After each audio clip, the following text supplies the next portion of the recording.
Okay, good morning, everybody. Hope everybody's doing great. Happy Monday. Happy Mother's Day to all the wonderful mothers out there, including mine. We're going to continue our theme that we started this week, and hopefully this week we'll really get underneath it together. Last week, for those that are joining us for the first time, welcome. Last week we spoke about sort of getting the mind right. Very important that we're always in that space of getting our minds right. What ends up happening when you do this is that you look at your day a little bit like an outsider, which is tremendous. You create visibility, you create some distance between what you do and who you are, and that allows you to change what you're doing. When you see yourself as being separate from what you do a little bit, now you can look at it like an outsider and tinker with it. Does it ever happen to you where someone asks you for advice and you're really good at it, and then it comes to your own life and you can't apply the same advice you gave somebody else? Yeah, it's because when you're in it, it's hard to look at it from an outside perspective. And now that we're in that situation, as soon as we get a little bit of distance from it, which is what pre and post of thinking of your day does, you start realizing that you get a lot of the wisdom that you need to become successful. That's one of the great secrets, in my opinion, of life, is that God gives you everything you need to be successful, including the wisdom.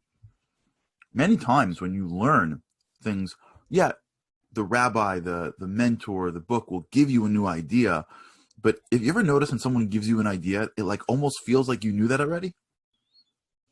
There's a lot of wisdom in there, but the bias is what blocks us. There's a great book. This is the work of a man named Daniel Kahneman. What he brought to this world is, Daniel Kahneman is an Israeli psychologist that won a Nobel Prize in economics because he brought the behavioral piece to economics. He showed that human beings aren't robots. And his whole theory was that the thing that blocks us the most is our own bias. We have enough that our biases that are blocking us. And that was last week. Now, this week we started talking about yesterday in honor of Mother's Day. And we'll do a lot about mom this week because it's very much the way you grew up is very much the way we need to continue to evolve. And we spoke last week about the 1% rule. Dave Brailsford, how he brought to the British cycling team this idea that let's stop worrying about going from 0 to 100. How about we just get 1% better at everything? Make it like an obsession. Look for anything you could be better at. 1%. It doesn't take an enormous amount of effort to be 1% better at anything that you do. The difference between where I am now and 1% from here is just a little bit of effort. It's a little bit less sleep. It's a little bit more, attention when you want to give up. I tell this to my children all the time, and I'm also guilty of this, but it's easier to tell your kids about things than do it yourself. That's the joy of parenting. You get to tell your kids things that you can't do, but now you're wise for making your kids do it. All the time I tell my kids, if you don't get it, it's because you're not sticking with it long enough. They did this great study on Asian Americans that came to America. I don't know if it still applies now, but they did this study, I think, in the 80s or the 90s. And how they excelled in math at a level that outpaced the American students. And they did this study as to why. They thought they were just born smarter. And they realized that their culture and their home, based on their culture back when they came in, they were children of immigrants. And so their culture was to sit on things longer, to not give up on problems. That was sort of the culture that they grew up in. And so when you're doing math, it just takes typically a little bit longer for you to get. It's more analytical. You can't just memorize it. And that's why they were excelling. A lot of times in life, the difference between where we are and 1% is just a little bit more attention. It's just sticking with the problem a little bit longer. Staying in the conversation a couple more minutes before it's sort of mentally disengaging.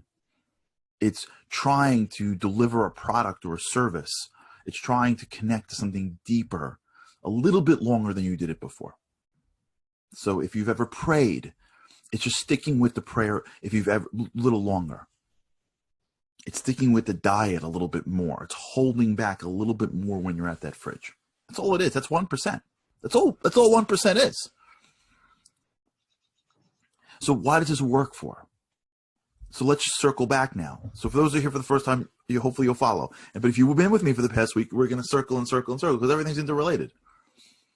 Last week we spoke about this idea of neuroplasticity, right? Every time you have a thought, the thought creates a new neurological connection in your mind. So let's really appreciate together, what does 1% do for your life? Why is the 1% rule so critical? In the book we call this the +1 rule. If you want to grow in life, the way you really grow in life is you have big visions, and that what the vision really does for you is it gets you excited. It doesn't tell you how to get there. You don't know how to get, if you have to go somewhere. I remember one time I drove my family down for Passover to Florida from New York, right? The one and only time I did that. I thought it'd be a lot more sort of like family romantic, like they have like all these, like, you take your family to Florida and like the kids fall asleep like gently in the back as the sun sets down North Carolina, that whole like one person that has family that can sit for 12 hours tells you that, and you're like, oh, that sounds like a good idea. I pack my kids in the car. We're like driving, I think like 5 hours in, we're like, are we there yet? Are we there yet? And I'm like, no, the GPS says 20 more hours. We're not anywhere near there. And I remember that feeling of just like, when you plug in, you're going a long way when you plug it into Waze. Like my grandparents have a house in Delray Beach, Florida. It's like I was in Long Island, Delray Beach, Florida. And then like you get like 4 billion things that you have to do. There's no way you can get to the vision that we set for our lives. That's not where your growth comes. The vision is just the destination. You get excited about where you're going to end up. That's not really where it is. Really where it is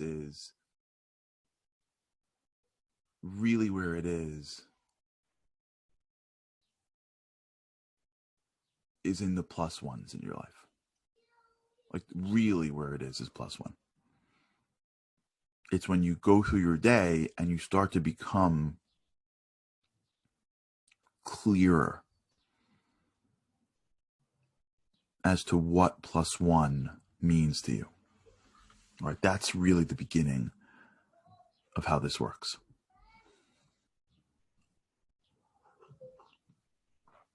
So what is the +1?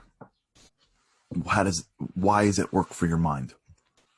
And the answer is because if you look through your life, if you remember when we spoke about neuroplasticity is your brain making connections every time you have thoughts.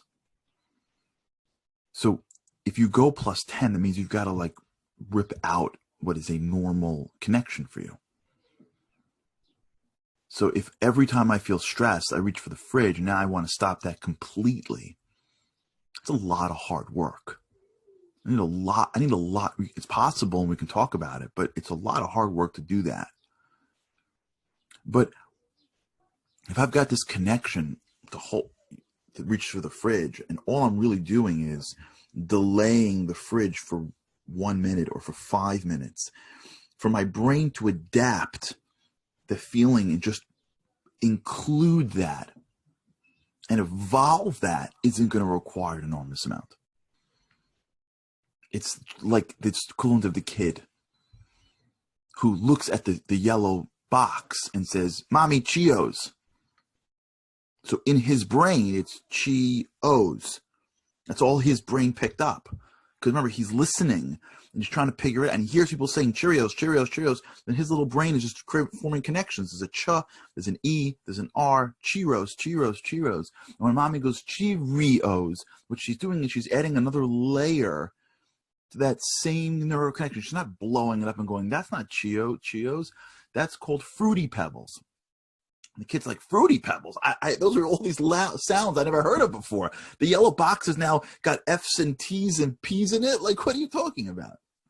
Mommy does it. She looks at it and she goes, no, those are Cheerios. She adds another level of that connection.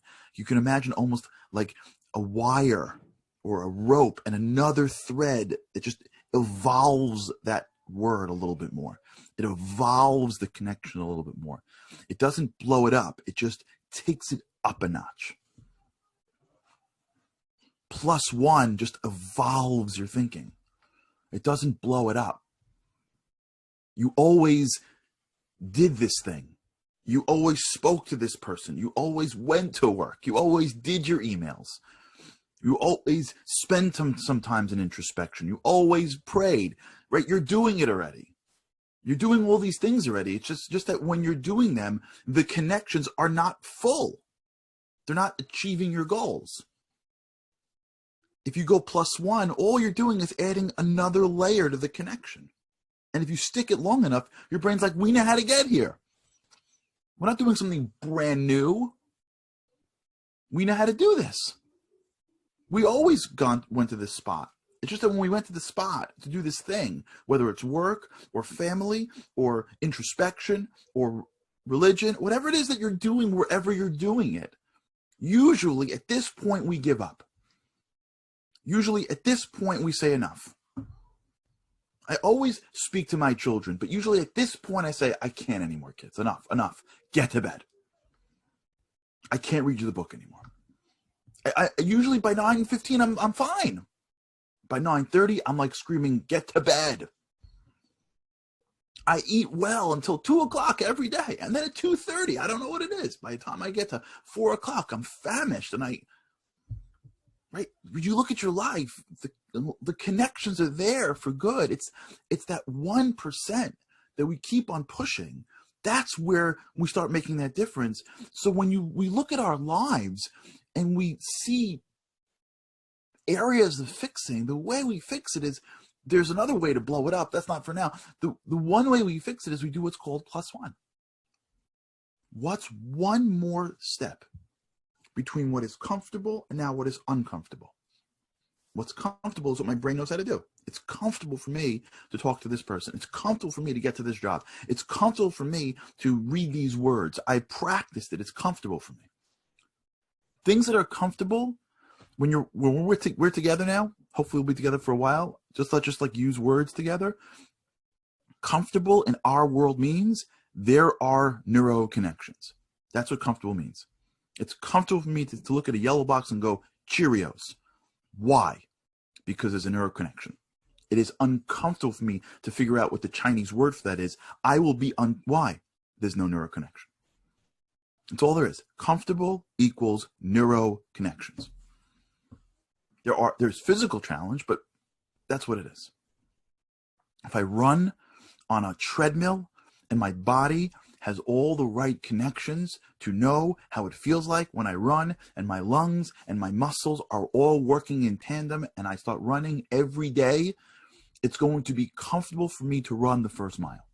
So that's it.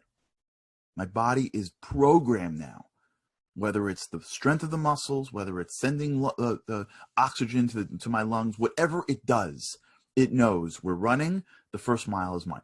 If I push past it, that's when it becomes uncomfortable. So when we look at ourselves and we ask ourselves how we could be better, the approach of I'm not enough and I'm not good enough, that's not helpful. The approach has to be I'm really good, or I'm good enough, but I can always get better. Everyone can always get better. Everyone can always grow. I got an email yesterday from a great guy who's almost 60 years old. He said, is it too old? I'm like, oh, you crazy? Too old? You're just getting started. You're just getting started. We're living in the most incredible time ever. I know people who started their whole lives again at 70. I know them. And they created such incredibleness. If your eyes are open, we can get 1% better today, every day, for the rest of your life, always.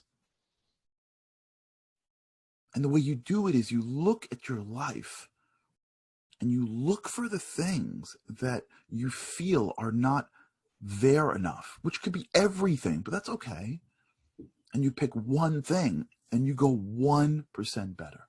You identify in your mind. Then once you have the tools that we spoke about last week, visualization and review, You can sit in the morning. You can look at your day. You can say, I'm going to probably do this today. And this is what 1% better looks like to me if I do this. I'm most probably going to see my children today. And 1% better is being more patient with them past 9:15. I'm most probably going to read today, and 1% or better means reading with a pen so that I can take notes in the margin. I'm going to probably have to eat today, and 1% better means when I come to eat, I'm going to reach for the healthier option. One time in the morning. You see the difference between that way of thinking and just like rolling into life and wondering why we're not more? I spoke to somebody recently, and she said to me she was struggling with something, and she said, "Listen, hopefully God will put it in." And I'm a big, huge believer that God will put this in. I believe God puts everything in, and I'm like, I don't think that's what He wants. She's like, no, I don't feel a certain way, but like, hopefully God will put it in. I'm like, I kind of think God wants you to work on that. She's like, no, He'll put it in. I'm like, I know He could put it in. I don't think the way life works is you sit back and not work on it and like wait for God to like put it in. Like as if like I don't want to do the work. So how about this? Can I order it from Amazon.God instead? I don't think it works like that. I think He could do anything. And I think ultimately He will put it in. But I think there are times in life where God's like, do the work, and then I'll give it to you as a gift. This is a big concept in spirituality. It's called in Hebrew Yagata Umatzata. Work, and then God gives it to you. But that's sort of, it's sort of an exciting way to live, don't you think? Don't you think? I mean, like, I kind of think it's an exciting way to live your life. You can wake up every morning and find something to work on, and then go work on it and keep working on it until it feels comfortable. It means you can work on one little thing for a week, and then it feels more comfortable to you. And then like slowly your brain adapts to it, and that feels like it's normal. And then once that feels like it's normal, you start feeling like, oh, wait a second, I could do this again. I could do this again. I can move. It's like running it's like a long distance runner. Oh, wait a second, I've been running a mile for a week and a half. This feels okay. I don't feel like I'm going to collapse after mile 1. Maybe I should push it to 1.2 miles or 1.5 miles. And then all of a sudden that feels comfortable. And you wake up one morning and you're running a marathon. Why shouldn't that apply to every area of our lives? Oh, it's comfortable to act this way, to talk this way. I got another friend of mine, I'll never forget, he was working as a lawyer. And he said to me one day, he saw me, he said to me, I don't bill right. I don't bill proper. I don't know, I guesstimate, but it's someone else's money. I'll never forget this. He goes, I'm changing. And every day, I watched it for him. We used to pray together in the same mincha, in the same afternoon service, a certain office. And every day he would tell me, I got my first part of my day down. He worked on his day. So like he was taking notes, right? So this is when he created his bills, they were to the minute. He didn't want to take $1 from somebody else. He didn't say like 6 hours worked on the brief. He counted, but he couldn't count all day. So he counted the first few hours. And then he extended it to lunch. And then he figured out how to do it. And then over the course of a few weeks, he figured out how to build his whole day around a way to comfortably count his minutes so that when he billed his clients, they were to the minute. I'm telling you this because I watched it. This guy went from being a lawyer in a middle tier law firm to being a wealthy real estate guy. And I believe it was because he realized that when you take care of somebody's money, when you have honesty and integrity, that is the vessel of blessing. Slowly, +1, +1, +1. That's our goal for today. Try it. Email me. Try it. We're going to talk about it again, because if we can get this down together, we're moving. We're going to be moving. That train's going to start chugging along that track. We're going to become people that we're already people we're proud of, but even more proud of.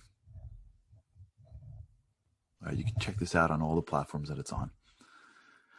I wish you guys not a good or great day. I wish you guys an awesome day. All of us should have an awesome day. Thanks so much for tuning in, and I really, with God's help, can't wait to speak to you tomorrow.